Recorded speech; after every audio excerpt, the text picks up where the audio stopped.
Welcome. What a special place. Daytona International Speedway. How is everybody doing? This is absolutely freaking awesome. We are here at the World Center of Racing. I'm going to tell you guys, this is freaking awesome. Right behind me, besides the guy behind me, we are at the start-finish line on pit road at Daytona International Speedway, broadcasting live on Motion Sports, talking KFL, talking all sorts of cool stuff, man. This is freaking awesome.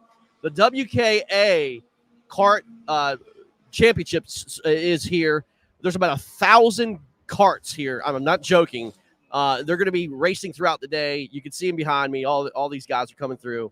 Guys, I'm going to tell you, I've never seen anything like it. These guys are putting in these little carts, and they're going about 100 miles an hour down through these turns and down through Daytona. It's really, really freaking cool. We're going to get some of these drivers on as well. We're going to have a full day, about 10 o'clock to 12 o'clock. We're going to be doing this show, grabbing some drivers over and talking sports and all that stuff.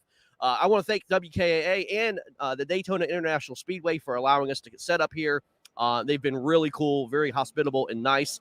It's an opportunity of a lifetime, man. It's something I kind of grew up down here. Love racing, love just this place. It's very special to me. And to be able to do this right now is just kind of like a dream come true. So really, really cool, really happy about everything. Right in front of me, no joke, it's Victory Lane. I mean, guys, it's just not any better than this, man. I'm literally on pit road. I don't know whose stall this might be, but anyway, it's really, really cool. So I'm super excited, but it's really cool. Thank you guys for joining us here today. We're going to be broadcasting today and tomorrow from 11 to 12. I'm sorry, from 10 to 12. And then, again, we're just going to be talking sports on racing and let these guys who work so hard with these carts and spend. Guys, I'm telling you something. These carts run about, I don't know, anywhere between $2,000 and $7,000-$8,000 to do it. They have little Briggs & Stratton engines. They run 25 horsepower, about 100 cc's, and they get these things cranked up. But it's just like a community. The only thing I can tell you, it's kind of like the fishing community, kayak fishing community. It's tight knit. It's very close. They travel all over the country and they do this. And to have their season open and racing really in general start with this race for the season is really special. And these guys have been super nice. Again, it's just a different culture. It's really, really cool and a lot of fun, man. This is just so fun, and it's just really, really cool. But I'm excited to be here. Beautiful weather, bluebird skies, 72 degrees. It's been absolutely perfect, and we're excited. Once I get through this, I got to get back to fishing, so we're going to be doing all that. But I want to kind of get started here and make a special announcement and talk about what is going on. And I'm going to bring my good friend, my good buddy, Mr. Blake Knight. What's going on, buddy? How you doing, man? Man, I'm doing all right. I'm a little under the weather right now. Me and the household are battling the Omicron. Omicron, man. A little COVID action, huh? Yeah, Brooks got it. I don't know if I got it, but I'm achy this morning. So, feeling good. How you doing, bud? I can't be better, man. What a freaking cool background to do this, man. I know, I'm jealous. Came on, looked at my background versus yours. I was like, I see how it is. Oh, man. Yeah. So, I mean, look, things could be worse. It could be like snowing and icing. It's, the end of December, and, I'm here at Daytona. It's like 72 degrees, sunshine, and I'm at the track. So, yeah, it looks fantastic. Oh, it's just awesome, man. It's awesome. I mean, these carts, man, I'm telling you, the WKA, it's the World Kart Association. These guys are no joke, man. They will come literally. I mean, Blake, their setup is just ridiculous. They've got these carts and they've got these, they're up on these stands, but they're like racing these like at most maybe $10,000 carts at most. Yeah. But they're driving like $100,000 trailers to get here. Yeah. How much to let Greg Nozar in one of those carts? I'm tempted, man. Footage of that. I'm tempted. No, you put me on a cart, man, I'll destroy you, dude. Back in the day, man.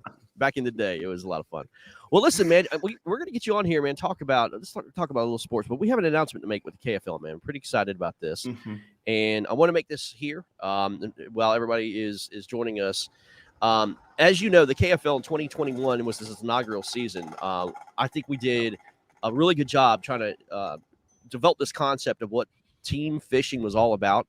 It was a novelty. Mm-hmm. It was something that was really not done ever, really, in fishing. And to see this kind of take the momentum and really have now for 17 teams who've, started out, took the risk and, started their teams and had a great season, man. I thought the season was fantastic. Going into 2022, we really didn't know what to expect. We didn't know if it was a success, if it wasn't. I mean, what's the deal? And we put it out there to have an expansion. And expanding the teams went from 17 teams to 28 teams. And I'll be happy to say, man, like I would say 70% of these teams are 100% fully funded, ready to go, man. You know what I mean? Yep. And it's just really cool to see. One of the things I want to tell you is here's the announcement. As you know, from the KFL side, the presenting sponsor for the KFL is Three Bells Outfitters. And I can't thank them enough for what they've done and all that they're doing. And I'm super excited about that relationship. We are expanding relationships. And without further ado, we are happy to announce the first time of a non-endemic sponsor with the KFL. We have added Rip It Energy drinks with the KFL. They have come on board, and they are now going to be the associate sponsor of the KFL. Rip It Energy drinks, guys, is going to be a part of the KFL in 2022. We are super excited about this. I can't tell you how awesome this culture is. Go to ripitenergy.com. Check out their website, guys. They just do cool stuff. A lot of our guys, Blake, are veterans, right? Yep. They do a lot of work with veterans. Rip It Energy drinks. If you look at their drinks, just go check it out. They do so much stuff for veterans. It's unbelievable. They support the 22 campaign. They do all these great things. And I'm so super proud to partner with this company, to be an associate sponsor of the KFL. I'm thrilled with that. So welcome aboard Rip It Energy drinks to the KFL. Can't wait to get Bruno Bahera on after the holidays are over. We're going to get him on. We're going to talk about his company. We're going to talk about, what made him come on board and what they're looking to do with the KFL. We're going to name some different things with them as well. So Three Bells Outfitters and Rip It Energy. Three Bells is our presenting sponsor. The associate sponsor is Rip It Energy drinks, and I cannot wait to have this go forward, man. So this is so cool, guys. We are just excited. So Rip It Energy, thank you for coming on board the KFL.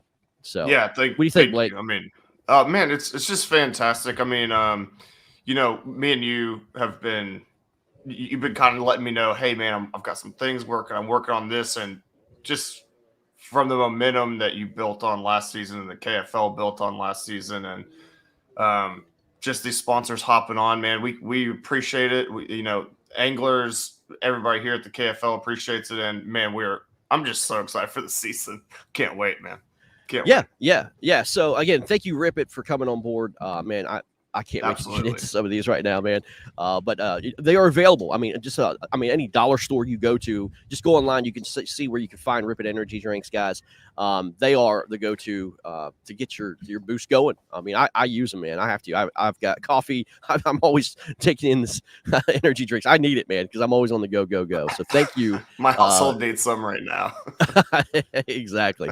But again, go on the website, ripitenergy.com. Check out where you can find Rip It Energy drinks and just support them, man.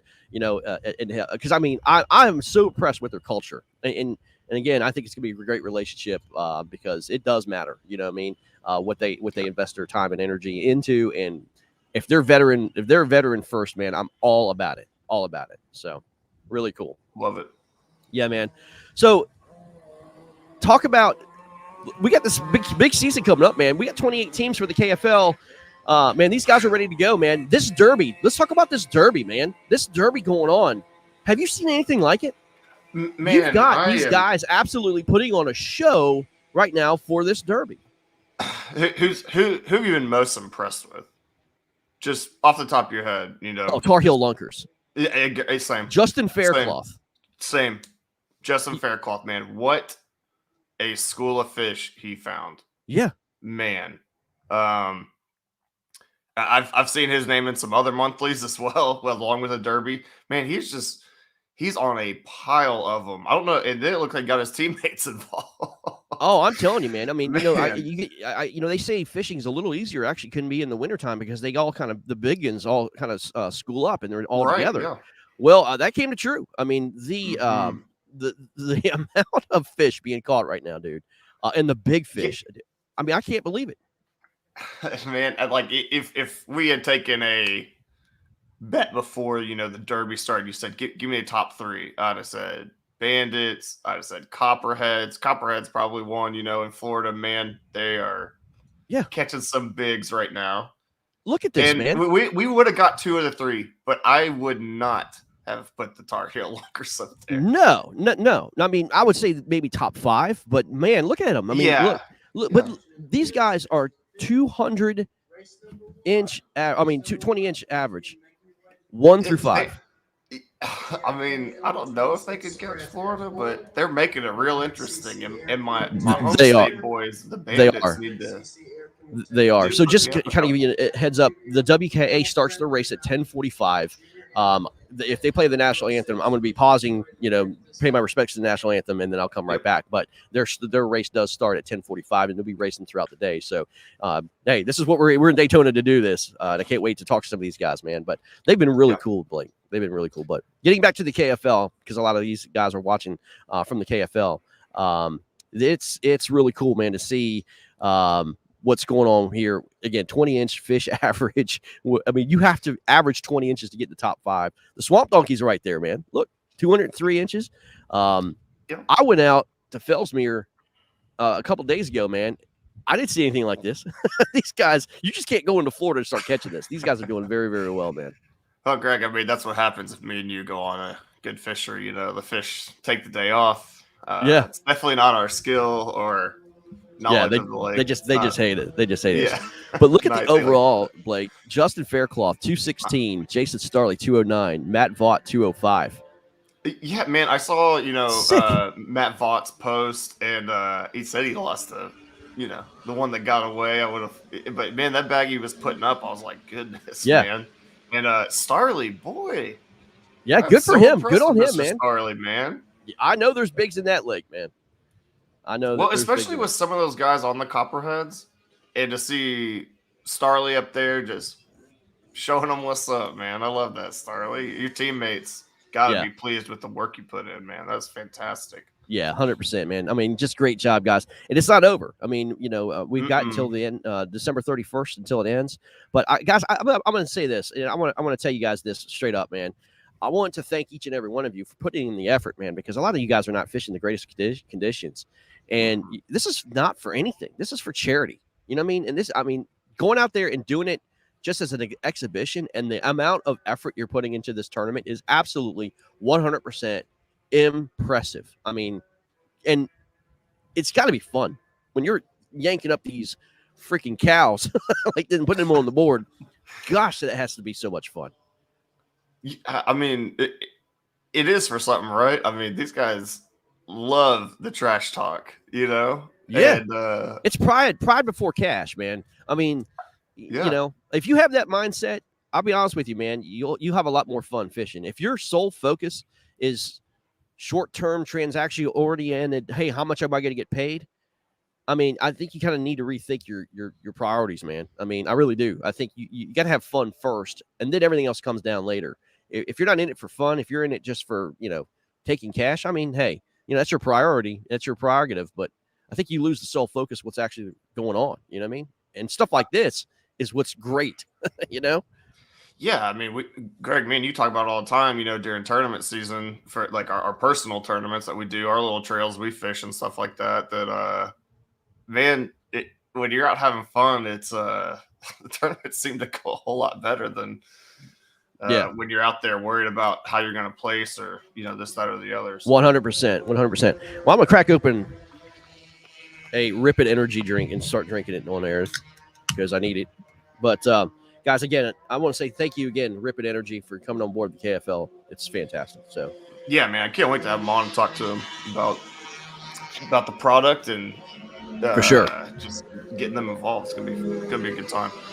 Yeah, absolutely. Well, they're bringing the carts down here for racing.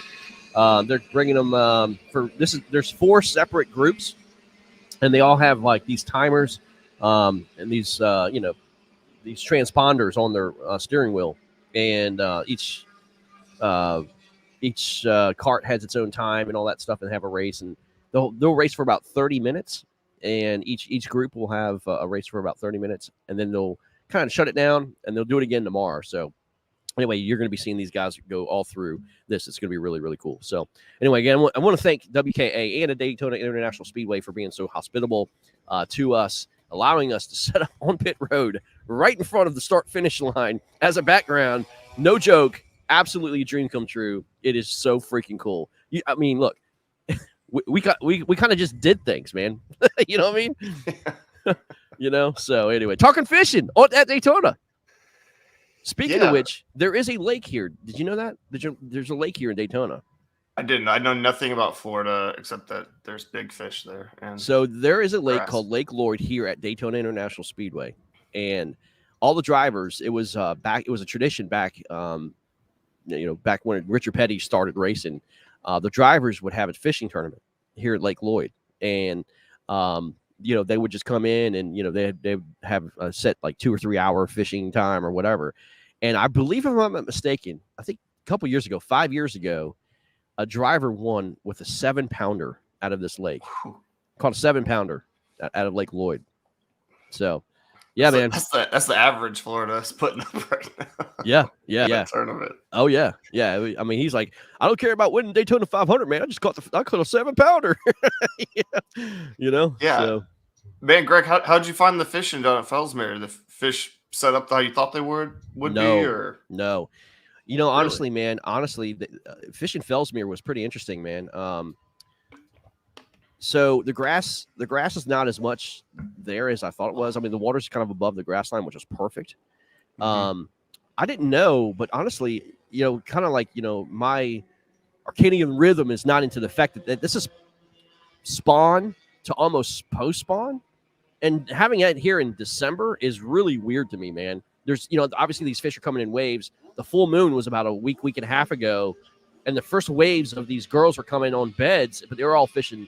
Like all these beds were up north, and we were kind of in the mid lake area, and we were catching a lot of small ones, man. We were catching a lot of like 14s, 15s, 16s, on chatterbait, all that stuff, man. But they were all like fry garters, man. I just can't get into that mindset, So you got to kind of change that up, and understanding that a lot of these girls are going to be spawn to pre-spawn and post-spawn. I mean, as they come in waves, man. And I think a lot of them are underneath the thick stuff. They've got to be. They're pushing out all these small bass, man. Man, that's so interesting because it's been unseasonably warm here, and my brain is like, pre-spawn, and they're just not. They're not close. Right. It's a fall pattern still. I went out Monday, and I just did not have the right stuff.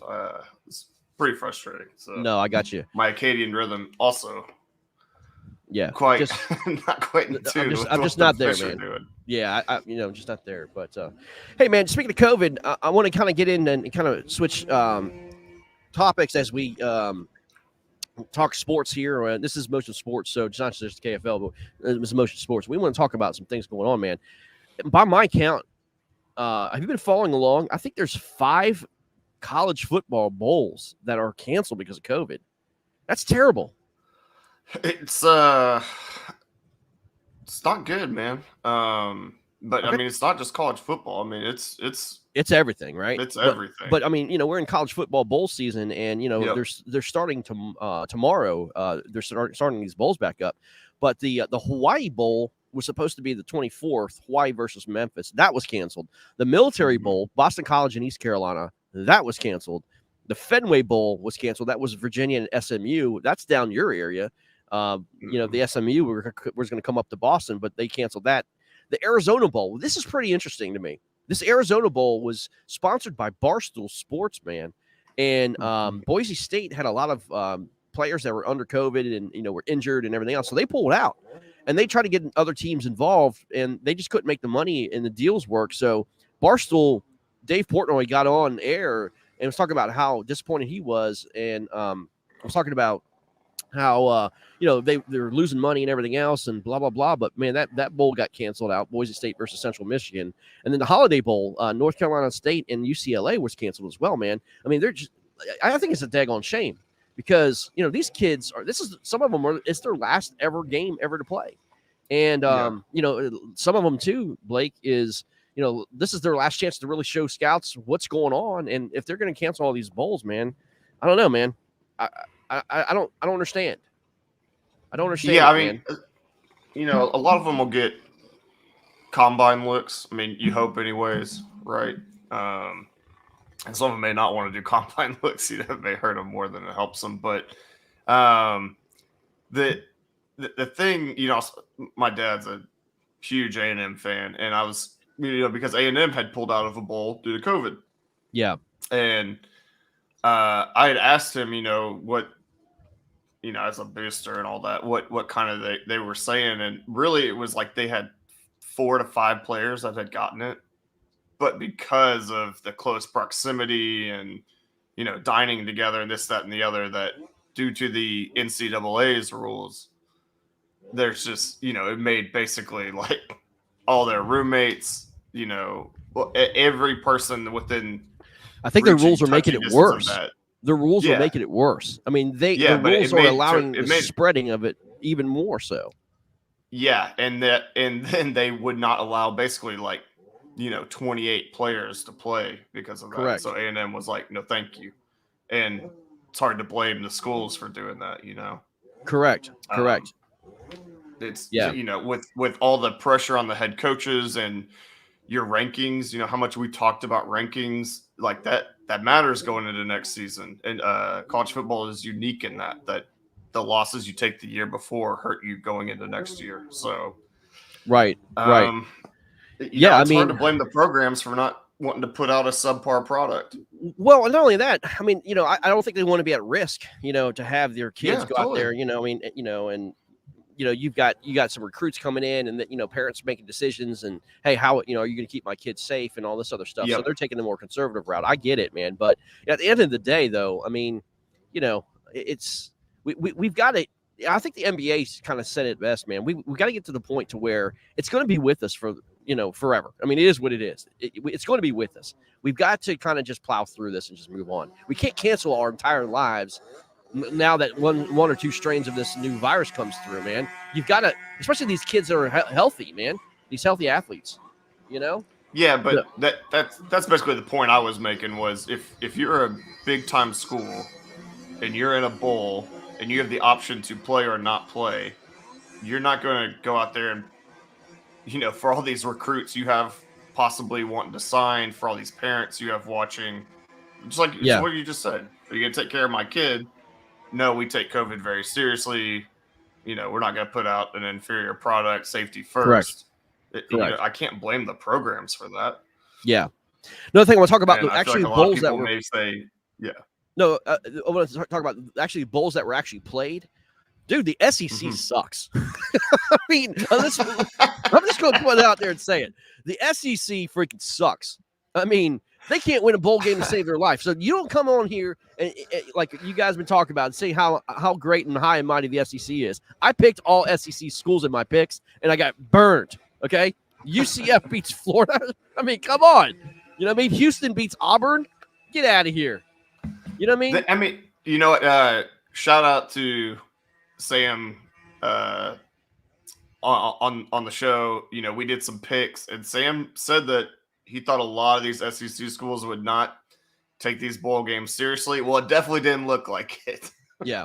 Did I say USC? I meant UCF, man. My apologies. But yeah, Central Florida beat. What's pretty interesting about that game, Blake? The quarterback for Florida. Race number one. Okay, sorry about that, guys. They're calling out the race for number one. So, what I was saying is, the UCF. I'm sorry, the Florida quarterback is transferring to UCF, and they thought he was throwing the game intentionally because he's going to be their quarterback next year. I mean, that's kind of chatter that's online, man. I mean, what kind of crap is that, dude? I mean, Weird situation, right? Yeah, it's kind of like I don't know, man. we're, It's like we're we're it's kind living of in like the you're getting college. a divorce, but you're getting a divorce, and you're still with your ex-wife, your soon-to-be ex-wife, and you got your girlfriend across the sidelines. You know what I mean? It's crazy. Yeah, but I mean, come I on, mean, he was you're throwing kind that of ball. auditioning. He was throwing that ball to them pretty well, man. Yeah, but I mean, if you're, Guys, look at I this car think behind me. That's a cart right there. Look just boom. That's a cart. Look how fast they're going. faster than I'd be comfortable That's in no that joke. cart. That's yeah. That's no joke, guys. That's no joke. It's really Yeah, cool. but I mean, for that quarterback play, that's an audition, right? I mean, you don't want Yeah. to just go out there and have a horrible game, and then you go into that locker room. They're like, "Oh, hey, remember we got blasted last year? Right. We wrecked you in that bowl game." I mean, you want to go out and do good, I would think, anyway. But Exactly. Oh man, I've got my buddy, good friend. All right, we're gonna start talking racing, dude. I'm good friend Brian Donati. What's going on, man? I'm doing all right, man. How are you? Man, talk about the car, bro. I tell you what, the car's actually getting better and better every chance we get. So we're getting ready to go out now for our race. It's 30 minutes, so I think we're going to be okay after lap 2. I just got to hold on and squeeze on tight for the first lap and a half. So okay, man. So talk about those who don't know what kart racing is. I mean, this is kind of like the beginning of your season, right? You're starting out racing.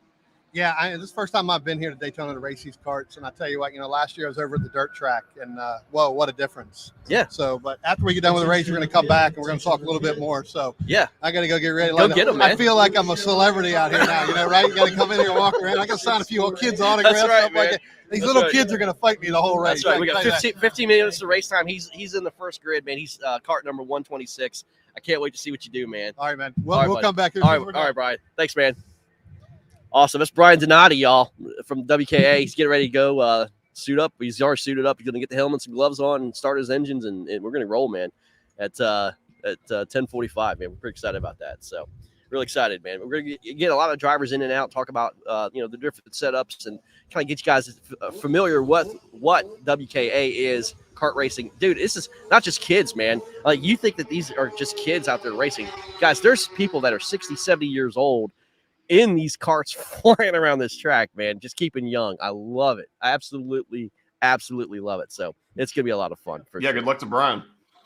Absolutely. Yeah, it's going to be great. So, again, cart number 126, Brian Donati is who you need to look for on this track. Number 126. Go. We'll try to post the times and everything else that's going on this track. So, yeah, it's going to be a lot of fun. And we'll try to get some of these drivers and everything on, but it's going to be really cool. So, you can see, I mean, like, you got these kids that are racing. Look at this kid right behind me. I mean, this is so cool. I mean, getting started in racing, you know what I'm saying? Yeah. I mean, these guys are rocking around like rock stars.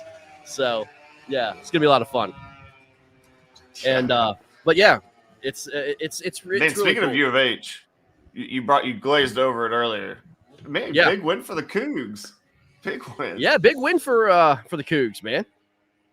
Yeah, I mean, beating Auburn at SEC school. Listen, I literally, Brian, and not Brian, Blake, I had picked every SEC school to win because I thought SEC has superior athletes and everything else. But man, it's pretty cool. It's pretty cool to see. Yeah, Juice SEC. led you astray. I mean, we can put that on Juice. Juice, absolutely. I blame everything on Juice, man. I do. I blame 100%. everything on Juice for sure. He's been preaching so much SEC gospel. I feel like me and you both have swayed a little bit. Yeah. I'm looking through some of these scores of some of these bowl games, man. UCF obviously beating Florida. That was kind of shocking to me, man. Nevada losing. That was a shocker to me as well. Again, with Houston beating Auburn. Auburn's a mess, man. They're losing their quarterback, Bo Nix, who actually went to Oregon, man. That's a surprise to me. I guess he couldn't take the SEC heat. Mississippi State gets blown out by Texas Tech, dude. That's Mike Leach's homecoming against the school that he absolutely cannot stand. I know, man. And Texas Tech said, you know what, man, we own you. Yeah, we both thought that was going to be a nice little revenge time for Mr. Leach, and did not get it done. Not even close. So right, exactly. Minnesota in a very boring game West Virginia only scored 6 points. It was 18-6. I mean, that's just boring. You know what I mean? I mean, we saw that one on paper and thought that one might be a snoozer. I mean, that's Minnesota's game, right? You know, right. Another one was UAB, man. UAB beating BYU 31-28. I thought that was a big shocker. Yeah, man, we kind of talked about it a little bit when we talked about that matchup. Man, BYU is one of those programs. I don't ever think they're that good. I mean, they're like 10-1, 9-2, whatever they end up going on the season. Like, they don't play anybody. Yeah, they just don't play anyone, man. 100%, man. So yeah, I mean, again, COVID is in full force, man. A lot of these bowl games are in and out. And by the way, if you guys are the betting kind, I would stay 100% away from any of these games. Don't touch them with a 10-foot pole because you never know what's going to go on professionally and on the records. I mean, I just wouldn't touch anything. Not a chance. Touch these games. Don't play the spreads. Don't play your money lines and all that stuff. You're a fool if you do. I mean, you're just, Vegas doesn't even know how to even put these lines together, let alone anything else. So, oh yeah, I mean, this week in the Premier League, so I was looking at some of the betting lines, and it's always fun to try to guess and see how much money you could have made or lost. And man, there's just some ridiculous upsets of teams that were missing 11, 12 players and ended up beating really great teams. Right. I'm trying to grab somebody, see if I can interview somebody. I got all these kids behind me. Oh, well, I'll grab somebody. I'll let Brian kind of do that and see what happens. But we'll see. But anyway, we'll get some of these guys on and have a good time with them. I keep on going back to these carts, man. I mean, these carts are they're not like uniform. You know what I mean? They're all have different body styles and shapes and all that stuff. Yep. A lot of them look like torpedoes. The other ones look like, Formula One carts. Other ones just look like boxy, carts and stuff like that. They're all different, man. And I mean, I'll be honest with you, man. I was kind of like, I don't know if you've gone karting and these indoor karting things. I was like, they go pretty fast, man. But these things are souped up, man. And coming across, the start finish line here, man, I'm like, holy smokes, these things are wide open and they're rolling, man. I was noticing the bodies aren't uniform, so I'm guessing there's like some set of rules that they have to build the carts to or adhere to. Yeah, and they actually have just like NASCAR. There's a inspection, a safety inspection. There's an engine inspection, all that stuff that they go through. It's really, really cool, man. I mean, again, it's pretty impressive. The WKA, go to WKA.com and you check it out. The World Karting Association. Check out their website and just kind of like if you want to get something into something really fun and cool, especially for your kids, that's something that's unique. Go to WKA and check these things out, man. And again, the community, it's more than just racing, Blake. The community involved and the people involved in this is just super, super cool, man. It really is. Yeah. But yeah, man, it's a lot of fun, man. And again, these folks down here have been absolutely 100% fantastic. So, all right, let's see. All right, let's get back to some sports, man. Hey, let's talk about a little bit what we get a little time before the first race starts here. Man, I know the baseball is under some kind of, it's under a strike, but you're going to get a little bit personally. You're losing some of your teammates, man. Talk about it. Yeah, I don't really want to talk about it, man. Houston's getting kind of torn apart, man. Yeah, I mean, baseball is so weird, man. Me and you talked about it during the World Series. These small market teams, and I'm not calling Houston a small market team, but some of these big players that everybody kind of puts their faith in, and like the guys that step up and how good is your minor league system. Like the Braves, man, Acuna Jr. being down and they had guys just step in and step up. And that's, I think every Houston's fan right now praying that, we've got some guys. I mean, we have some highly rated prospects in the system and we might need a few of them to step up or make some good good signs. I mean, baseball is just crazy during the off season, man. I never know what's gonna happen. So. Yeah, I mean, it's like Sam said, you could expect that with a team that's won a few years to lose some good players for sure. Yeah. I mean, I tell you, man, like, what do you think about the Buck Showalter manager signing in for the Mets, and then turns around and signs Scherzer? Man, I think that's a big deal, man. That's just a little bit sign of maybe the Mets are tired of losing, and actually starting to get a little bit maturity. Man, I like Buck. I think he is probably one of the,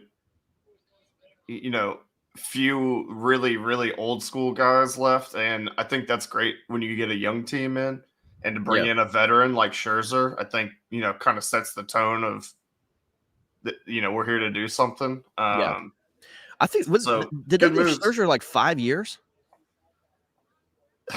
I don't know how. I don't know what is going on with pitchers. Like, we pay Verlander too much money in Houston, and just to give Scherzer that kind of a deal he's like 37 years old. I mean, he's know, 42 when this contract ends, and he's getting almost like a ridiculous amount of money. I can't remember what the amount of money, but I mean, obviously you're paying 42 and throwing 97 miles an hour. 42, yeah. Well, I think he's getting paid almost like $42 million a year for this contract, and I would say it's going to be worth it maybe year 1, maybe year 2, but certainly not 3 or 4. No way. I mean, that's an old arm, man.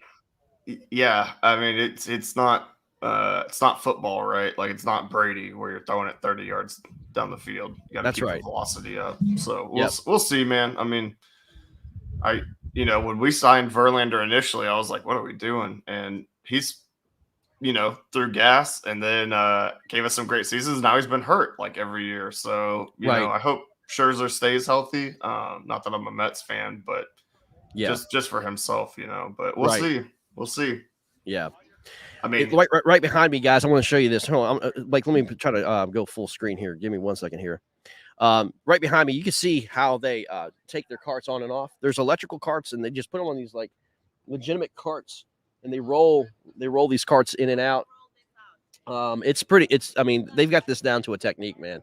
And it's really cool. And they're preparing the grid right now as these things go. But yeah, they're preparing. And they'll start in there's no like first, second, third. They don't kind of like roll into like in position. They all do it by time. So but again, they're getting ready to start the grid here at 10:45 is their first race. This is round 1. There's 4 different rounds, but they set them up and everything else on the grid. So yeah, it's really fun. So really cool. Yep. Oh, be careful. All right, very good, Blake. Let's get you back, buddy. All right. There we go. So yeah, I just want to kind of show everybody what was going on there. It's really cool. So yeah, a lot of kids, but as I said, a lot of them, man, are mid 40s, 50s. I mean, you saw Brian. I mean, Brian's in his 40s out here, and having a good time with it. But I'm super impressed with this type of racing. Oop. Hey, I'm gonna go to a quick commercial break, man, real quick. Okay. Yep. I'll be right back. Yep.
right, guys, we are back. I have got a special guest with me.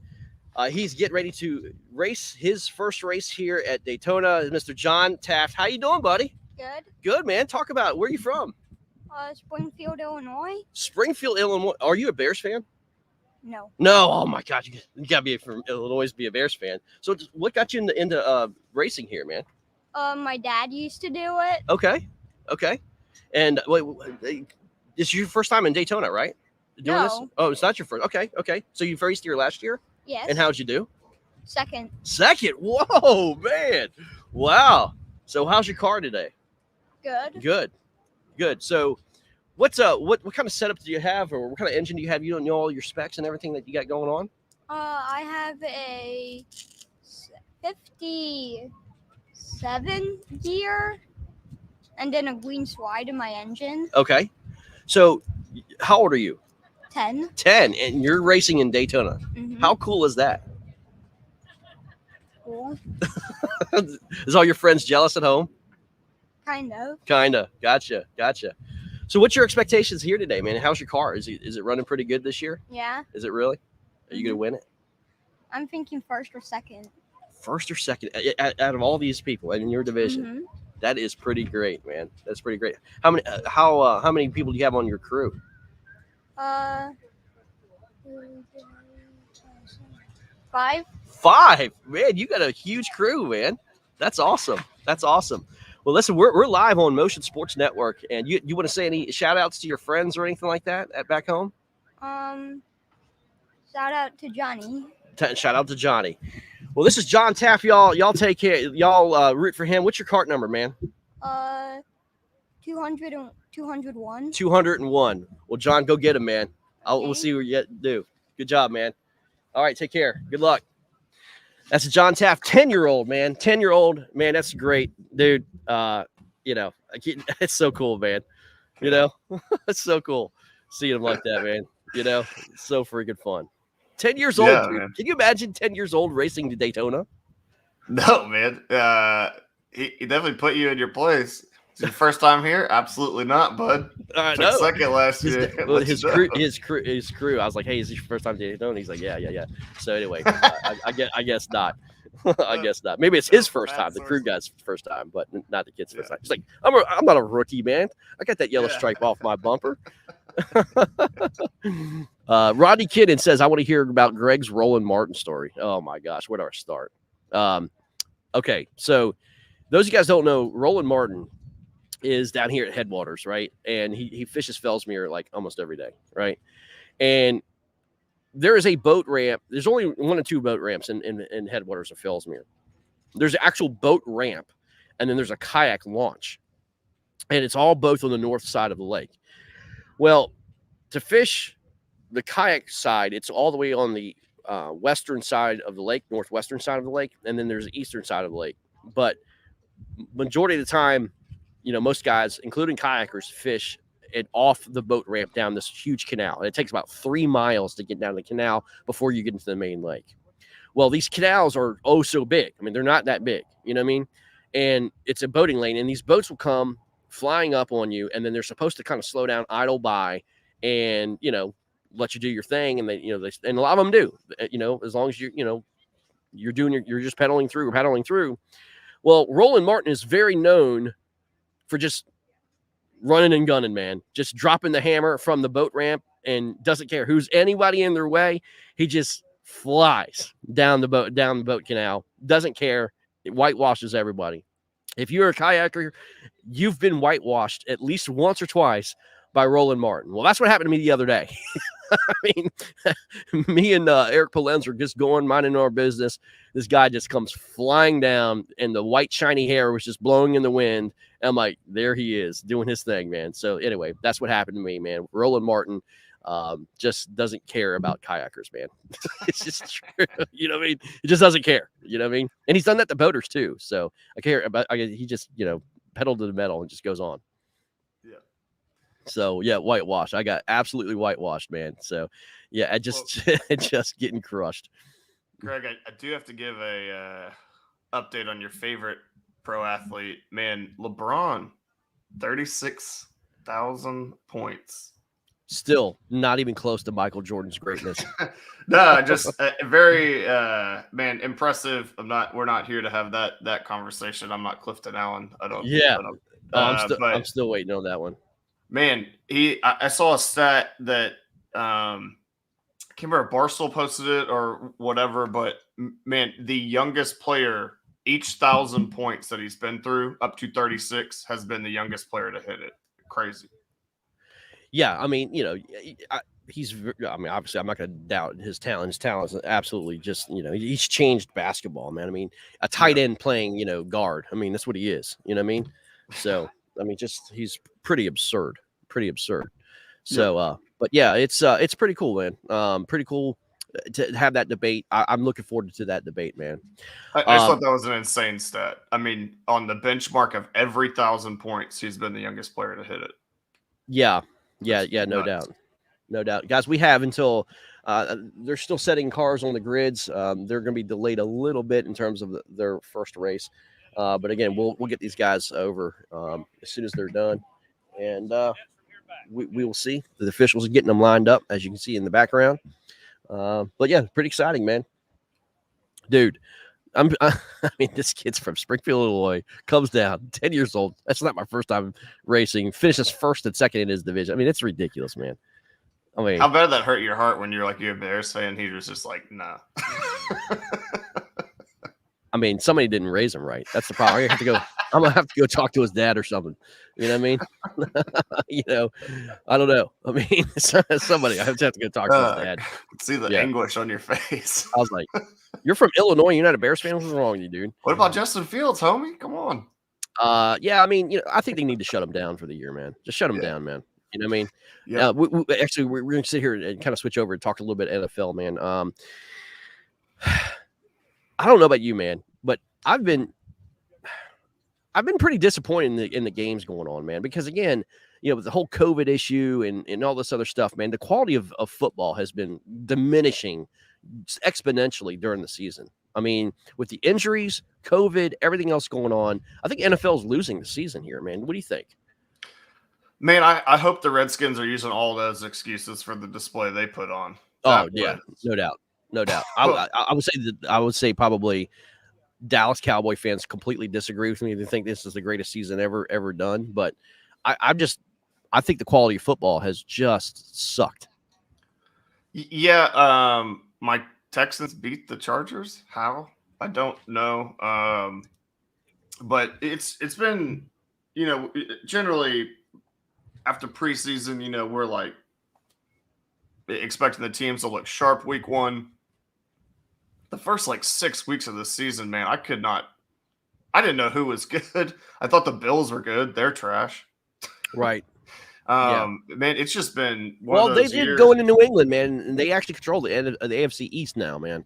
So they're not complete trash. They were my pick to win the Super Bowl, but I mean to go to the Super Bowl. But that's what I was talking about, man. What did they start 6-0?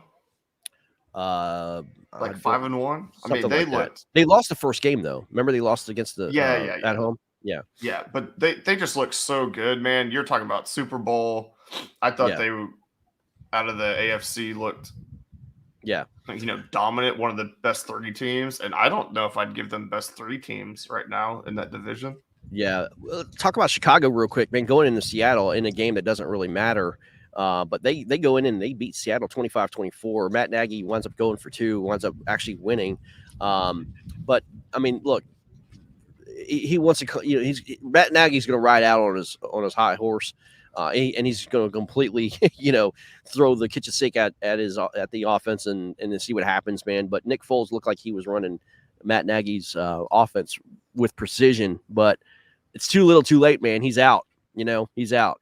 Once the season's over with, man, Nagy's gone. Yeah, man. There's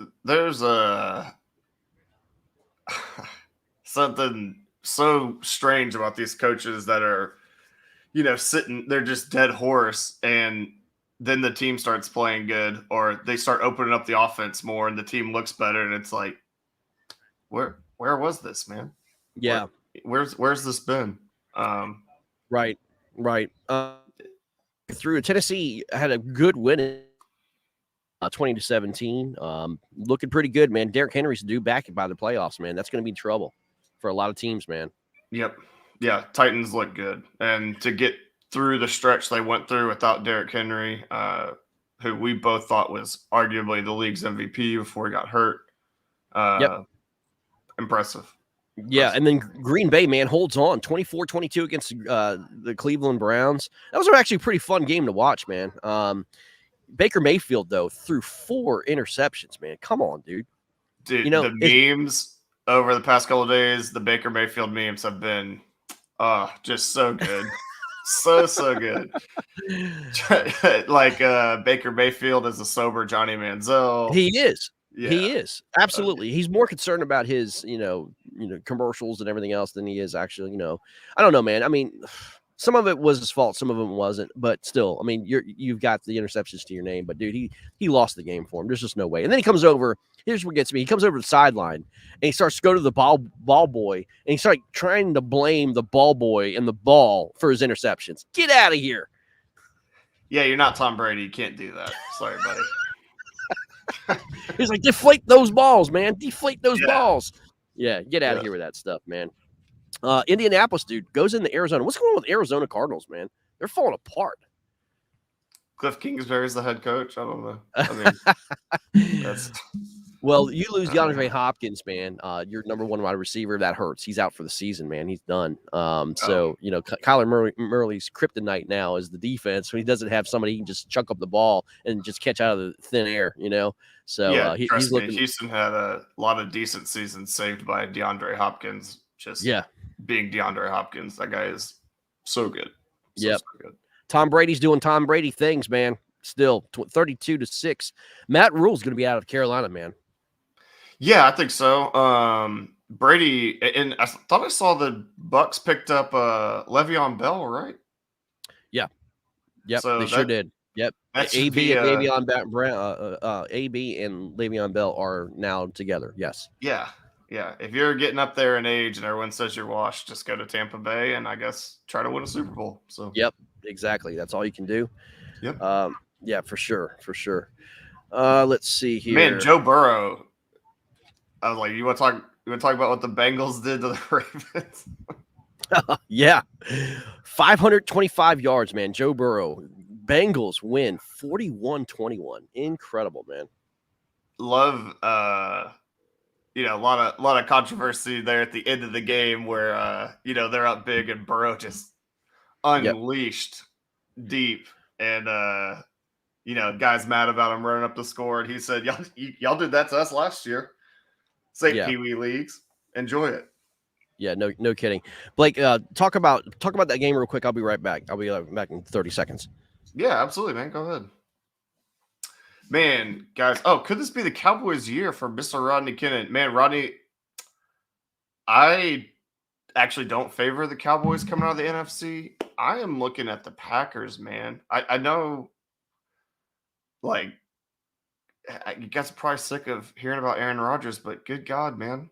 Like, the guy just gets it done. First game of the season for the Packers was horrible, super rough.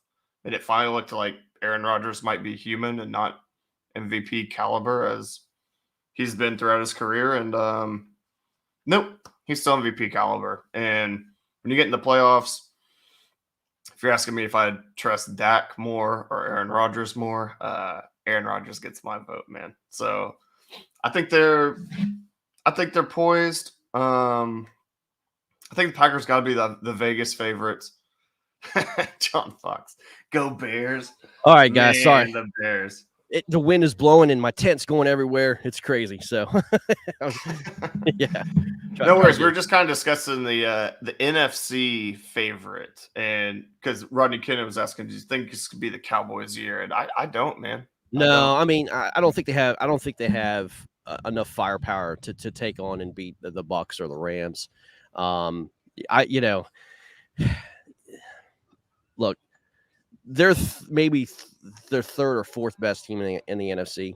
But the one thing about them, though, is their defense has been playing lights out.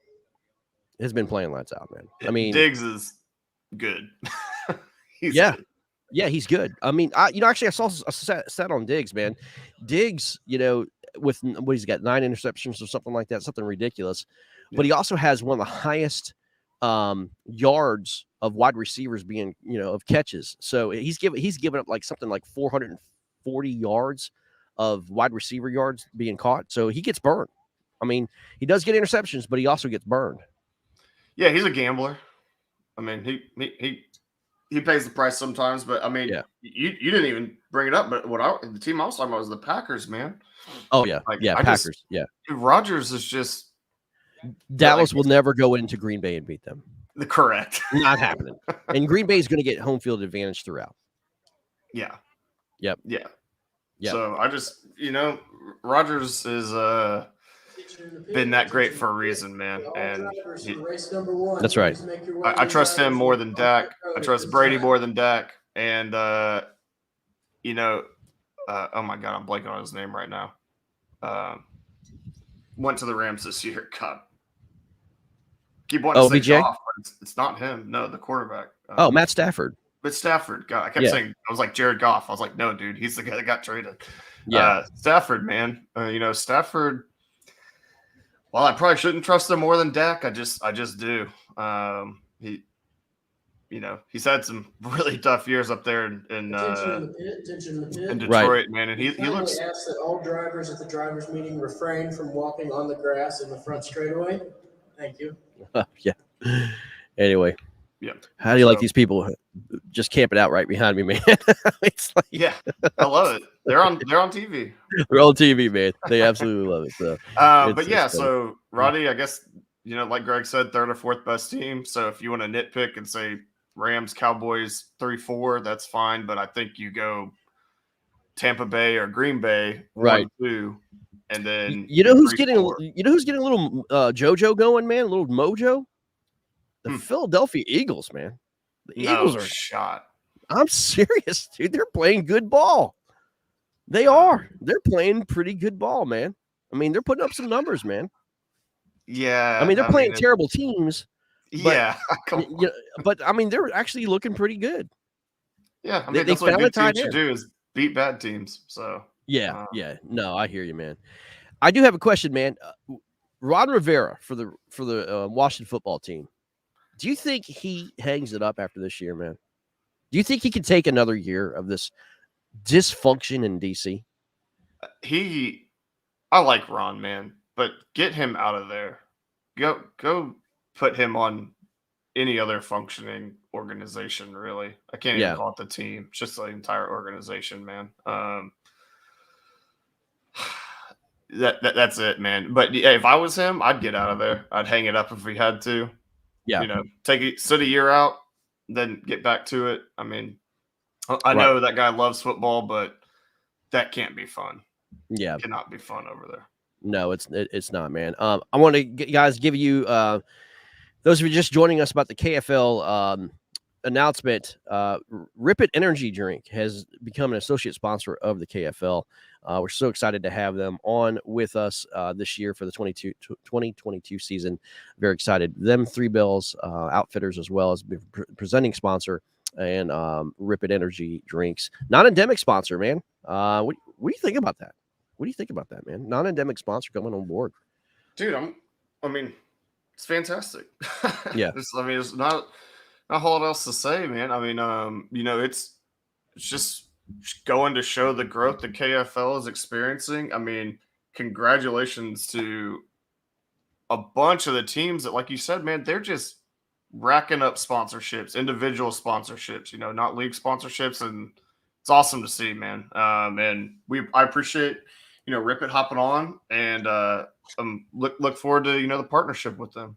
So. Yeah, for sure. Those of you just joining us at the top of the hour at 11 o'clock, we are live at Daytona International Speedway. We are broadcasting the WKA event here, which is the World Kart Association. They are starting out the racing season for the 2022 season. I'm literally looking at Victory Lane right in front of me. Right behind me is the start-finish line at the front stretch of Daytona International Speedway, and it is really, really cool, man. It's beautiful, 72 degrees, sunny, and I'm telling you, it couldn't be a greater day for racing out here. And man, these karts just freaking fly. I can't wait to talk to some of these drivers after their first race. Get Brian Donati and some of these guys. I've already pre-talked to some of these guys and haven't wanted to come on. Man, we're getting motion sports out, man. We're getting motion sports out. This is just one event of hopefully many of professional sports like racing, football, basketball, all this stuff kind of incorporate to this network so we can just grow the sport. And it helps out. Hey, it helps out KFL, right? You know what I mean? More viewers on the product, the better off it is. But doing things like this, man, on-site stuff, kind of just developing a name and getting people out to download the app, like us on YouTube or whatever, subscribe to you on YouTube. It's a big deal, man. So you got to get out to the people, man. You can't just do this electronically. You know what I mean? You got to show face. So I just thought it was a cool thing. And again, thank you, Daytona International Speedway and WKA, for allowing us to come out in here and broadcast. Really cool thing, man. Really, really cool. Yep. So, but yeah, they're getting ready. As I said, they are lining up the karts, y'all. They're on the grid, and my assumption that they're going to do a national anthem, and then if that happens, again, I'll cut to break, and then I'll come back. I just want to make sure that we respect the flag and all that stuff, man. You know what I mean? 100%. Man, yeah, man. Speaking of KFL, man, can we take another look at that the leaderboard for the charity derby? Yeah, we sure can, man. Here it is, right there. Man, look at Steve Perry. Yeah. Getting it done. Joe Sullivan, too. Yeah. I mean, we just go down, man. I mean, look at this. So, I mean, dude, look at these there's, numbers. There's Russ Kennedy, Robert Brown. Last call for the drivers. Robert, if you listen, man, hope you're doing well. Caleb Helbig. Yeah. Yep. I mean, look. Hey, John Fox, what are you doing down there at 12, man? Yeah. I mean, look. I mean, this is December, and a lot of these guys are, look, a 17-inch average, 15th. 17-inch average, 15th, man. Yeah. That is just unbelievable, man. That's my barometer for how good the frog bite is anywhere in the South, is how good is Danny Gans. How good Danny Gans doing? Yeah. Exactly. 100%. Yeah. If Danny's leading this thing, it's time to throw a frog, boys. The wind is starting to pick up a little bit here, man. It was blowing. Actually, it was really foggy. It wasn't blowing at all. And now it's starting to blow. Now, see here, it's blowing. It's blowing from my right to my left, right? It is right down the front stretch. Yep. And in racing, man, that does slow down the speeds coming, through the front stretch. So these times are going to be affected. Now, it'll help them on the back stretch, but the back stretch, the way this works, man, they're not going all the way around the big circle. They go down the front stretch, they come in, and they start racing inside the turns, and they'll have like a little chicanery in the back, and there's a real sharp turn, and they'll come in kind of that way, and then they'll go up and around the backside, and then they'll come all the way around the front stretch over turn 4 and come around. So yeah, it's really, really, really, really neat. So yep, we will see what's going on. What is the racing? Tar Heels smallest? You want to come on for an interview? Come on, man. Come on. Let's get another guy over here for an interview, man. We're live on air, man. How you doing? Good. All right, let's see here. All right, man. What's your name? Austin Harper. Where you from? Alabama. Alabama. Whereabouts? Odenville. Odenville. Okay, so where's that? It's right beside Birmingham, Springville area. Okay, Birmingham. Okay, gotcha. All right, so how long you been doing this, man?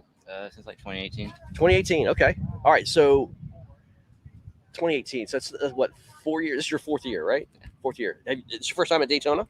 No, I won last time I came here. You won last time. Okay, so I talked to a young man. His name was John, and he said he finished second. So he must have finished right behind you. No, that was like back in 2019 when I won. That was just the last time I was there. I got you. So what got you into this, man? Just my grandpa. He's running this race. Like your grandpa? Yeah, Robbie Harper. Oh, okay. Yeah. Okay, I got you. So yeah. They're big on racing. He's been doing it for a long time. So Robbie is actually the man for WKA. Yeah, pretty much. Right, exactly. So you're the grandson, right? Yeah. So do you know the story about how Robbie started this? I think he just got with some of his friends and just wanted to try something new. Yeah. Because when he was younger, he used to be really into motorcycles. He used to like taking stuff apart, and he used to do sprint car racing too. A sprint car, Yeah. dirt track. And I guess that go kart popped up, and he was like, let's go do this. I got you, man. Yeah. 'Cause he used to have his own series, Big South. Yeah. That's really cool, man. So, what's your aspirations, man? I mean, you want to continue doing kart, or you want to kind of step up and do a little bit more like motorsports and like maybe go to NASCAR or something like that, right? I really got it. Well, I like sprint karts. I want to try, the Man Cup over there. Mhm. I want to try getting into maybe some of that, just see how it is. I just got to find kind of what I want to do. So, what's your feeling, man? You come down, you get in your cart, you start up, you're going down. How cool is it to literally come down the front stretch at Daytona International Speedway, man? Cool. It is pretty cool, man. Yeah. What do your friends say about this, man? I don't think most of them really care. How could they not, man? I mean, it's just awesome, man. Yeah, it's pretty cool. You know. So, are you big on social media yet? No, nothing like that yet. No. So, what? You travel all over the place now? I mean, do you kind of do all the tours? Well, the furthest I've been is Pennsylvania and Ohio. Okay. So, how many races do you run a year? Like 6 or 7. 6 or 7. Okay. And they're all over the nation, right? Yeah. Yeah. And this is the kickoff, obviously, of your season. Yeah, this is the last and first race of the season. Oh, okay. Last and first race of the season. Very, very cool, man. Very cool. Well, man, listen, good luck out there. Are you racing this first race? No, I'm racing 4 and 6. 4 and 6. Okay. And your name again is? Austin Harper. Austin Harper, man. Well, listen, man, good luck, man. I hope everything works out for you, and go out and get them, man. Thank you. Download Motion Sports, man. Check us out on YouTube and all that stuff, man. All right, man. Good deal. There he is, man. Another youngin, Blake. Another youngin, from Alabama. Yeah, one of the fishing capitals of the world, man. Yeah. Well, I think the Alabama people like their racing. I mean, They do. yeah. They do, man. Yeah, that's pretty cool, man. So No, it's really cool, man. Just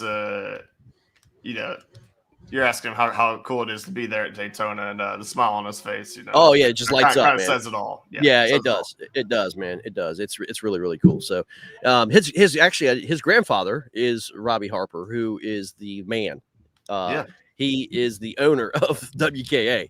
So I just picked some random kid and had him be the grandchild of the guy who runs this. Good on you, Greg. Event, man. That's good intuition, man. Yeah, it's good intuition, man. Yeah, exactly. So yeah, it's good stuff, man. Good family too, man. I mean, I met his Robbie's wife and then his sister-in-law. They all kind of run things here, and they've been fantastic. So, really, really do appreciate what they're doing. So, yeah, man. Good luck to Austin. Hope it, man, goes as well as it did in 2019. It's fantastic. Man, won the event. I believe it, man. I mean, again, some of these guys just come up with some just super good stuff, man. A lot of fun, a lot of fun. But again, they're getting ready to load. So, man, he said he's running 4 and 6. Is real. Yeah, so they'll run races? 4. Yeah, so they'll run 4 races today, and then they'll run 4 tomorrow. Gotcha. So so that there's a total of 8 races. Okay. Yep. Very cool, man. Yeah, it really is, man. So, but yeah, man. I mean, I wish I could pan around and let you guys see. It's just Daytona is a special place, man. It really is. But all right, let's get back to some more sports, man. Let's get back to kind of finish talking about the NFL here, man. Las Vegas beats Denver in a who cares? Do you think this is David Carr's last year, man? Or Derek Carr? I'm sorry, Derek Carr's last year. Yeah, Derek Carr. In terms of in Las Vegas, is that what you're asking? Yeah, in Las Vegas. Yep. I can't. I think see so. it, I think he's gone, man. I don't know that they're gonna let him go, man. Yeah, no, I think so, man. I think he's a free agent, man, and they're not going to pay him a bunch of money to stick around, man.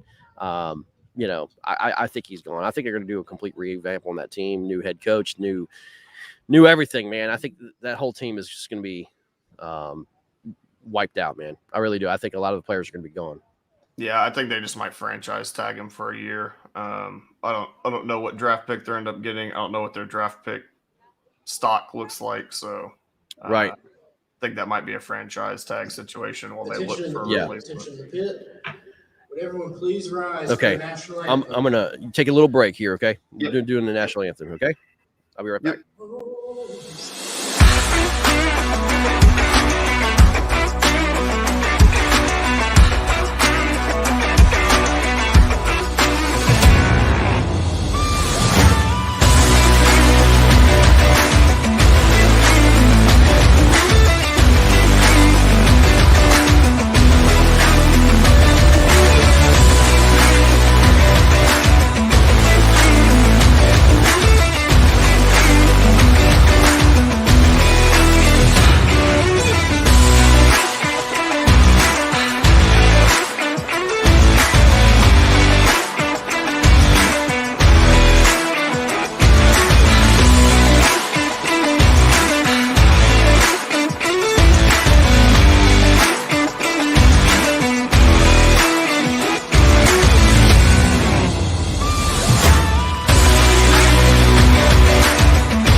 All right, we're back. National anthem, man, always gets me, man. I love it. Yeah. All right, very good, very good, very good, man. Yeah, they're getting ready to roll out here, man, dude. I wish you guys were here, man. I think you guys would absolutely love it, man. There's something about smell of gasoline, you know what I mean? It just, like it's just one of those things, man. Especially when you get to the 98 octane that the NASCAR guys use, man. When they start spitting that fire out, man, that is the smell of that. Oh my goodness, burning oil. It's just manly, man, dude. It just they ought to sell it as cologne. I mean, they got to. I'm telling you. You know, it would be a hit, man. It's a lot of fun for sure. But anyway, they're going over some last minute instructions. Hopefully, you guys can hear me pretty well. But they're going over last minute instructions here. But they should be taking the grid and getting ready to go, man. I'm okay. So let me say this, man. I've noticed a disparate culture with these guys, man. Okay. They're very similar to fishermen, and to where they're good at their craft. And a lot of these guys are very unique and humble. You know what I mean? They're very just like quiet. You know what I mean? Like, take a demeanor like Brian Howell. Okay. Yeah. They're very good at what they do. Very humbled. They're technicians and tacticians, and they're so laser focused on the job at hand. Right. And like, it's just, they're just not like, these wild children that, some of them we see, that basically have more bark than bite. You know what I mean? You know what I mean? Yeah. I mean, both the two gentlemen you had on this morning, man, were just, very calm, going about their business. Right. You didn't have to talk about Fortnite, so good job. No, like I said, they're just, they just have this, I call it quiet confidence, about them. They do. They have this aura about them, you know what I mean? And it's pretty incredible. A lot of actually guys, if you follow NASCAR, a lot of the NASCAR drivers start here, in the karts. They always start in the karts like this, man. So this is kind of like, the beginning of somebody's career is starting here, you know what I mean? And you'll see these kids maybe 10, 12, 15 years down the line, and they're going to be in with the big boys, racing, stock cars around this track. So it's really, really cool, man. It really is. You never know, You never know. And again, a lot of guys who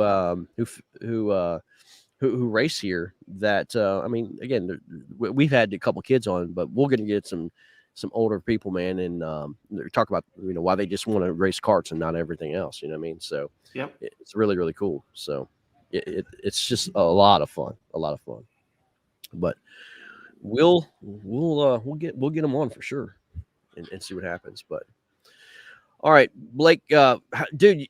So you talk about what's going on down there, man. Texas. Some pretty good numbers. Pretty good. Remember last year during this time, man, we had some record catches going on. Record catches. OH Ivy and everything else. Yep. Not so much this year. You don't have a deep freeze that's getting these girls just like continually barking, Yeah, I mean, that being said, they did just catch a 15-pounder.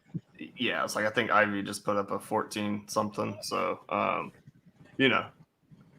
it's still, I'm not gonna say business as usual, but I mean they're still there for the getting. I mean, I caught my PB earlier this week, man. Well, yeah. Well, let me ask you this: those catches that Mike Milliken and all those guys did, could that have been done without live scope? Yes or no? No, no shot. No, I mean, do you think that's an unfair technology and kind of like asterisks by them? Nah. So this is my view on live scope. I think if you're for fun fishing, if you're a guide, if you are pre-fishing a tournament, I'm all for it. Right. It's such a cool technology. It's cool with crappie fishing. I think. I mean, it's if I hired a guide and he said we're gonna go live scope a 14-pounder in a tree, do you want to do that? I would say, yeah. Yeah.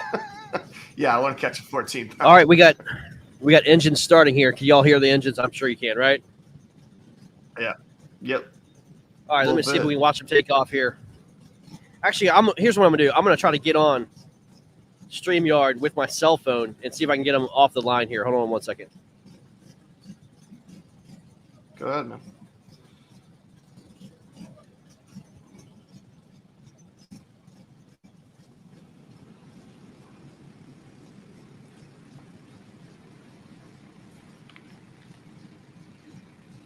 All right, here we go.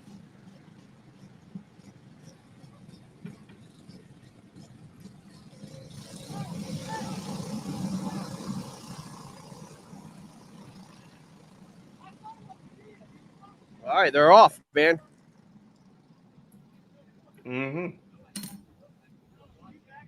All right, they should be rolling here real quick. I'm gonna let you. Yes, it's really really cool. Love the guy that went behind you on the hover around. Yeah, It's especially good after the carts just took off 90-0. That's yeah. All right, let me see if I can get.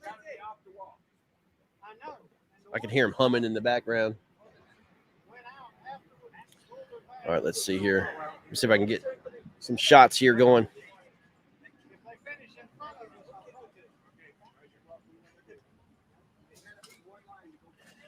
All right, Blake, I'm going to cut away from this camera feed. I'm going to do the other one. Yep. All right, just hang tight. Yep.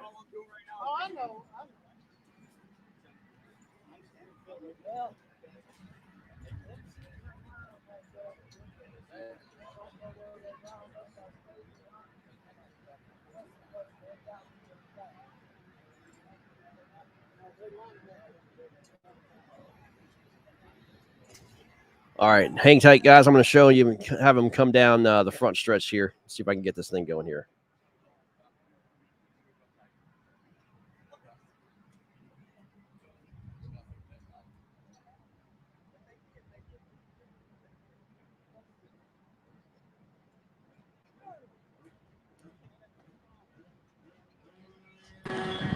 All right, here we go.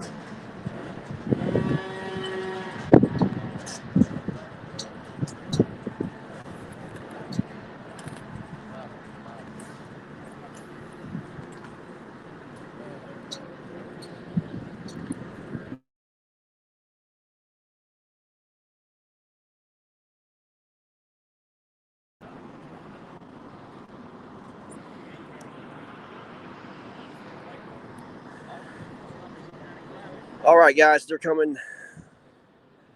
There's the green light or green flag. Here they come.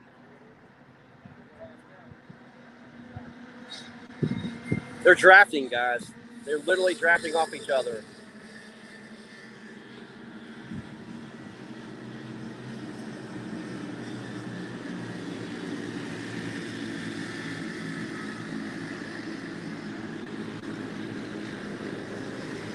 Going up high.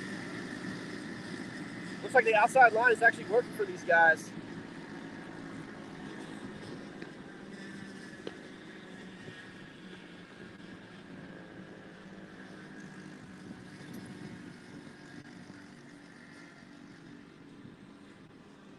Here comes another pile of them. A lot of these guys are coming low. They're literally drafting on the very bottom. Up.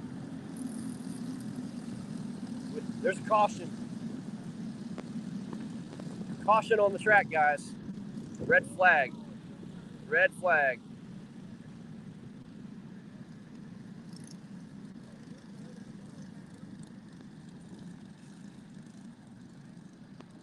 All right, they're moving them in there.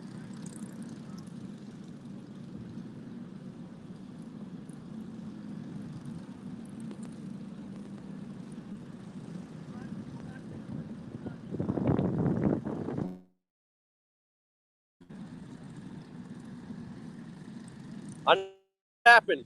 I don't have a clue. All I know is the red flag came out. Red flag came out, right? Yeah. Yep.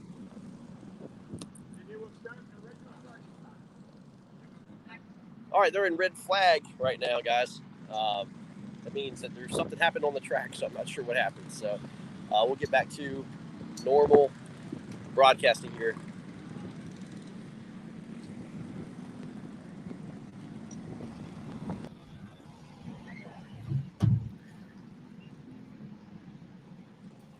All right, man. That's pretty cool. Yeah, pretty neat. Pretty neat, man. We'll get back on. As soon as they get going here again. I'm not sure what's going on, but there's a red flag on the track, so that means something happened pretty severe on the track. So must have been a big crash on the back end. Yep. Yeah. Hope everyone's all right. Yep. But how did that come across, man? Did you guys see that? Pretty good. Yeah, man. You could see a bit. It's hard to tell how many cars were in the drafting mix up there, when they're all hugging together like that. Can you imagine drafting in a cart? That's what they were doing. No joke. I've done it in Mario Kart, but that's it for my resume. Yeah, that's what they were doing. So it was pretty interesting, man. Pretty cool. But hopefully we'll get back to racing here, man. Yeah, so when the red flag comes out, is that like they all kind of coast down and stop, or the race? Yeah, so they pulled into the front stretch here. Basically, there's something that's going on the track. That could be something, usually it's caution, which means they just slow down and they just kind of chill. Yep. But a red flag means that there's something that happened. There's maybe debris or something that's going on that need to fix something, or a bad accident or whatever, trying to get some people off the track from a safety issue. But yeah, red flag means you stop your cart, or you stop your car. So yeah. And so I don't know if they have to re-grid and try it again. I think that's what they're going to have to do, is re-grid and try it again. Yeah, so that's all I was asking. What is that? Is it a restart? Yeah, it could be a restart. Yeah. Do they pull into it looks like they're pulling in there to the lane behind you, maybe in the position they were in. Yeah, exactly. That's exactly. They restart from there. Yeah, exactly. Yeah, they're getting ready to. They probably cut their engines off, man, because honestly, they keep just enough gas from a weight standpoint, just for what they're racing. So a lot of them just kind of just do it again. But it looks like they're getting ready to have at it one more time. So I don't know, man. Not too many red flags. I'll be honest with you. I've never seen really a red flag with kart racing on a big track. So it must have been something bad. Yeah. But it's okay. We'll get it figured out. They're going right back to grid. Yeah, it looks like they're going to do a complete restart. Yeah. Yeah, it's a restart.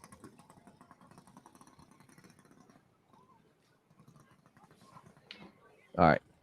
Well, we'll get them back together. As soon as they get off again, we'll show the racing in a little bit more. Totally. Well, unfortunately, I have to step out. I have a Yeah, COVID do your thing, patient man. here at the house that I need to. Yep, do your thing. Make Thanks for some, coming on. Yeah, thanks for coming on. We're going to be take on care here of. for another half hour, so we'll be on, and then we'll try to get Brian Donati and friends after their race to come on. But yeah, we're going to give it another half hour or so. Then we're gonna do it. So, all right, Blake, thanks for joining in, man. Yeah, enjoy the race. Everybody watching, y'all have a great day, and yeah, I will see y'all later this week. Very cool. Very cool. All right, they're getting ready to go back to racing, guys. Again, this is Greg Nosar from Motion Sports at Daytona International Speedway. We're here at the WKA kart racing event here, and just going to cover some racing. I mean, this is the opening season for really racing. All through really January. A lot of the Cup guys will be here testing. A lot of the Xfinity guys, Truck Series, they're going to be testing here pretty much the month of January, and then getting closer to the actual events of the Daytona 500, there's qualifying, there's sprint shootout and all sorts of stuff that happens. There's a lot of dirt racing here too. There's infield racing. All the racing goes on here at Daytona all through January, February. It's incredible. You have the Rolex 24, which is a really cool event. It's more of a road race here. And it's a prestigious race that happens with all sorts of kind of car manufacturers and makers and all that stuff. So it's really, really neat to see what they do. But again, this is kind of like the kickoff of racing season here at Daytona International Speedway. 2 months full of racing. And then, again, they just go on their merry way and they come back here. Usually, I think it's in August is the what used to be called the Coca-Cola 500 or 400, or the Firecracker 400 is what it used to be called as well. So anyway, yeah, so we're going to try to get these guys, again, get some more racing broadcasting here as we go along and figure out. But anyway, thank you guys for joining us again. What a cool background. What a cool area to kind of come here at Daytona International Speedway and be able to broadcast this. I mean, it's kind of a dream come true. It really is. So really, really fun to see. So, all right, let's get back to some sports, man. While they're lining up, we're gonna talk about a little bit more sports. Did y'all see the PNC Championship here in Orlando, Florida? Tiger Woods making his debut back from the nasty car wreck he had in California. I don't know if you guys saw the interview with Tiger, but he was literally talking about his leg being amputated. They did some work and they got his, legs to be healed up enough to be able to swing. And, he said that, he's trying to hit the ball, swing, within himself and not try to crush it. I will tell you this. I had some people watching him live. He was hitting balls 350 yards plus. I mean, to go from where he is and where he was to hitting balls 350 yards plus, and him and Charlie obviously his son, came up and almost won the freaking tournament. But the real athletes of John and John Daly, second, won the tournament. Now, that's funny to me, man, because, I mean, anybody who knows John Daly he's not the greatest athlete in the world, but to have him win a professional golf tournament with his son, the PNC Championship, over a more athletic tandem of Tiger Woods and Charlie Woods is absolutely hysterical to me. Actually, I love it. It's what golf needs, man. And to see that was absolutely hysterical. And the memes were flying everywhere. But John Daly and John Daly second, some less than athletic golfers of Tiger and Charlie was absolutely awesome to see. So it was fun. But yeah, so anyway, they wound up winning their golf. The golf is a wraparound season. I think it's the Century Tournament of Champions is going on. So I mean, right around the corner, guys. For me, the beginning of spring starts at the Masters, and the Masters is very special for me. I love it. I've been to the Masters. I've been to on location there. It is pristine. Literally, you cannot find a weed. I tried to find a weed on that property. You're not going to find it. It is unbelievable. And what you don't know about the Masters and that course is, how hilly that course is. It doesn't look anything like what you think and you see on TV. TV does not do it justice. Literally from the number one tee to the green, you walk down this huge valley. It goes straight down and then straight back up. I mean, the undulations and the greens are just unbelievable. It just takes your breath away. You go through Amen Corner. It's one of the most beautiful places on earth I've ever seen, honestly. I mean, it's just spectacular. And it's going to be interesting to see, who's going to wind up, being in the Masters and then winning the Masters this year. I think it's going to be completely up in the air. Who knows? Obviously, a couple of years ago, Tiger wound up winning it for his 16th championship or title. So he needs 2 more to tie Jack. And I don't think it's going to be there, man. I think Tiger falls short of Jack's records, unfortunately, due to this injury. But who knows, man? Never count out Tiger Woods. You never know what he's going to do. So, very interesting to see how his season progresses. And again, Tiger, I don't think is going to be playing a ton this year. I mean, he just can't. And I think he even said that he's going to be just trying to focus on majors. And I don't know. But a guy that I would watch out for in the Masters is going to be Brooks Koepka. He's playing out of his mind. And, of course, you can never count out Bryson DeChambeau just overpowering the course. So, anyway, it's going to be interesting. It's going to be fun. It's going to be fun to watch. Have you guys been keeping up what's going on in the NBA? Some of you guys are NBA fans out there. Some of you guys are not. But the NBA has been, I think, pretty fun to see. Steph Curry is having a record-breaking year. Steph Curry is the man. Steph Curry has changed basketball. I mean, he makes shots from places that you just shake your head. But he broke the all-time three-point record. He beat Ray Allen's record. He has been unbelievable. And I know there's negative monikers about the NBA. And I know, we don't want to get political here, but there's some things that go on in the NBA that people just disagree with. But I don't think there's any greater, like, all-around, like, ambassador of the sport like Steph Curry is. Steph Curry's an unbelievable guy. I mean, what he's doing as a teammate, you never see any problems out of this kid. He came out of Davidson out of college. But Steph Curry should be, like, when we talk about athletes and giving back and just being an overall good dude, Steph Curry is that guy. He gives back so much to the community of Oakland. He develops these golfing programs for kids to start, playing that sport. He loves golf, loves basketball, of course. He does so many great things for the sport. I mean, I'm a big Steph Curry fan, man. I love his leadership and what he's doing and everything else. But what he's doing in the NBA is just super impressive. His Warriors, I think, are unstoppable. They are just on cruise control. And they're taking over the NBA. And the biggest disappointment of the NBA, of course, is the Lakers. They spent so much money acquiring a Russell Westbrook who can't play.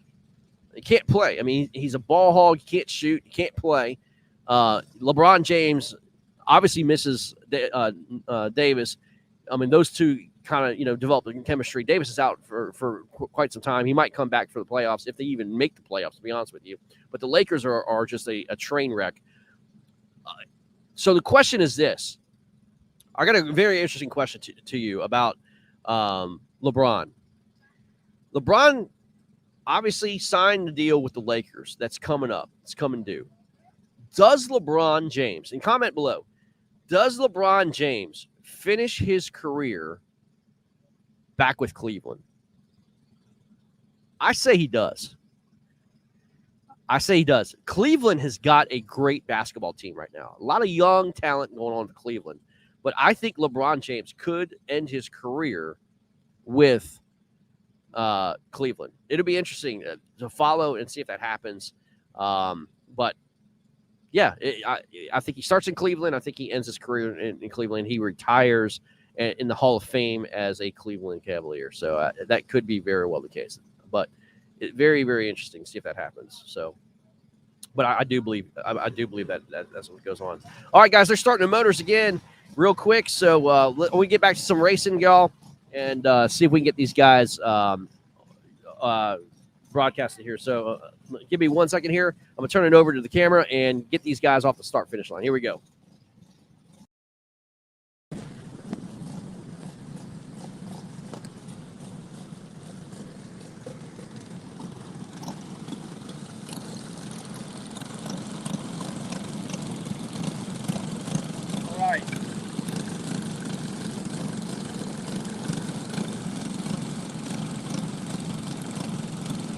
Getting ready to go back after the red flag.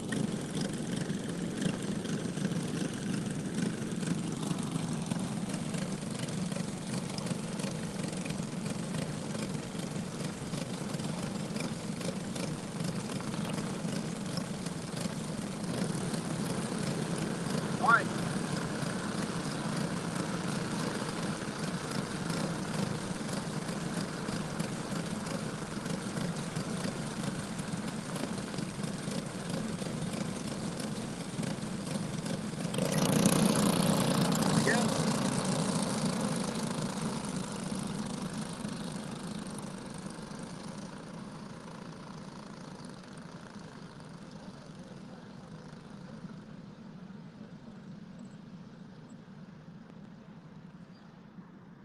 All right, they're off the very first turn. They're going around the back end, and we'll catch them up here coming out of the trial over here at Daytona International Speedway. So.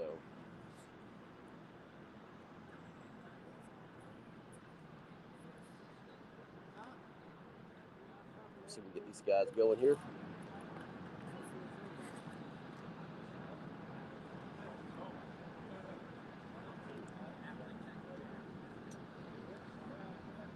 All right. Takes about 2 or 3 minutes for them to get from one end to the track to the other. So.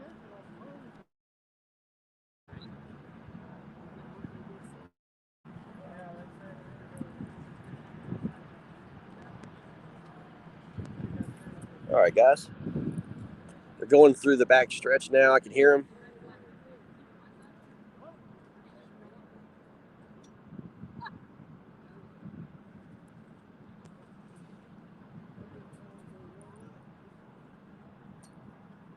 There's the guys.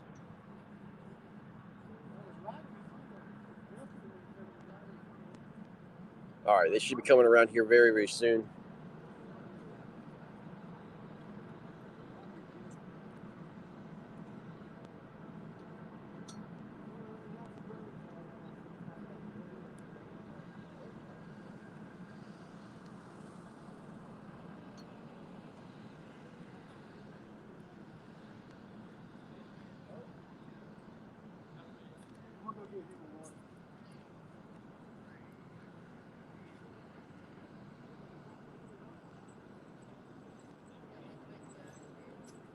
I'm gonna try to flip my phone this way, see what happens here. There we go. Get a little bit wider screen now, guys. Much better.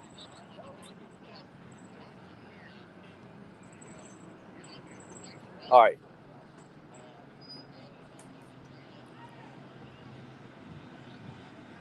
They're coming down the front stretch here. They're coming back down the front stretch. I'm not sure. Not sure what's going on.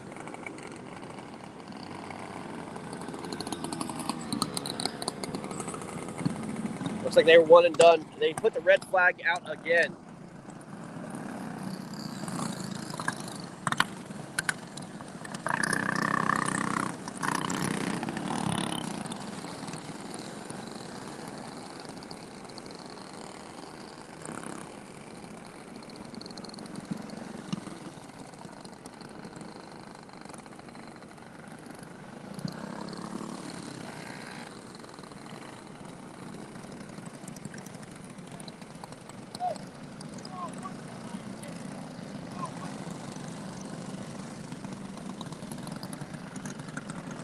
Guys upset. Got another red flag, huh? I'm sorry? I just need the cable to Yeah, absolutely.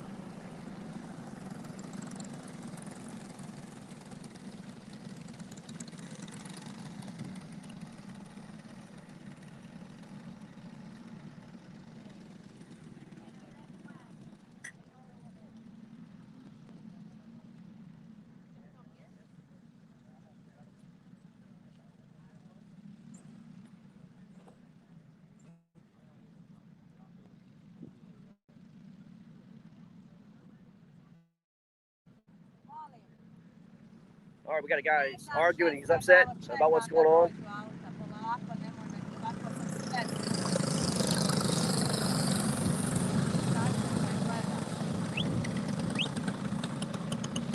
Obviously, he's not happy.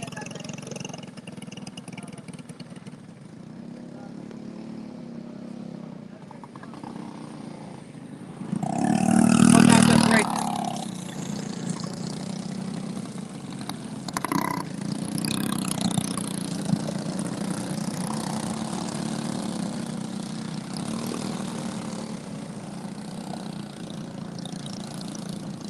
All right, let's go ahead and get back. Give me 1 second, guys.